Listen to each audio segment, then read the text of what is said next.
ములుగు జిల్లా కన్నాయిగూడెం మండలం తుపాకులగూడెంలోని గిరిజన ప్రాథమిక పాఠశాలను రాష్ట్ర మంత్రి సీతక్క, జిల్లా collector Divakara TS, ITDA PO Chitra మిశ్రాలతో కలిసి ప్రారంభించారు. ఈ సందర్భంగా మంత్రి సీతక్క మాట్లాడుతూ తుపాకులగూడెంలోని గిరిజన ప్రాథమిక పాఠశాల 2001-2002 వరకు నడిచిందని, అప్పుడు పనిచేస్తున్న ఉపాధ్యాయులు బదిలీలో వెళ్లిపోతే అప్పటి నుంచి స్కూల్ క్లోజ్ చేయబడిందన్నారు. ఇక్కడి పిల్లలు పక్కనే ఉన్న మండల పరిషత్ ప్రాథమిక పాఠశాలలో చదువుతున్నందున గ్రామస్తులు మా గ్రామంలో పాఠశాల కావాలని కోరడంతో పక్కనే ఉన్న టీడబ్ల్యూయూపీఎస్ స్కూల్ నుండి 2 ఉపాధ్యాయులను నియమించి పాఠశాల కొనసాగిస్తున్నామని మంత్రి వివరించారు. పాఠశాల భవనానికి పెయింటింగ్ వేయించాలని, కిటికీలకు మెష్ ఏర్పాటు చేయించాలని సంబంధిత అధికారులకు ఆదేశించారు. అనంతరం మంత్రి అంగన్వాడీ కేంద్రాన్ని సందర్శించారు. నూతనంగా టాయిలెట్ కట్టించాలని అధికారులకు ఆదేశించారు.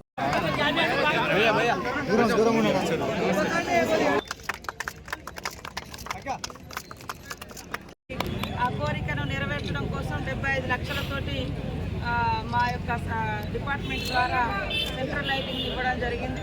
అదేవిధంగా నేషనల్ హైవే కూడా 400 కోట్లు శాంక్షన్ అయినాయి. ఆ నేషనల్ హైవేతో పాటు మిగతా ఎటునాగారం నుంచి మరి వాజేడు అక్కడ దాకా కూడా సెంట్రల్ లైటింగ్ వస్తుంది.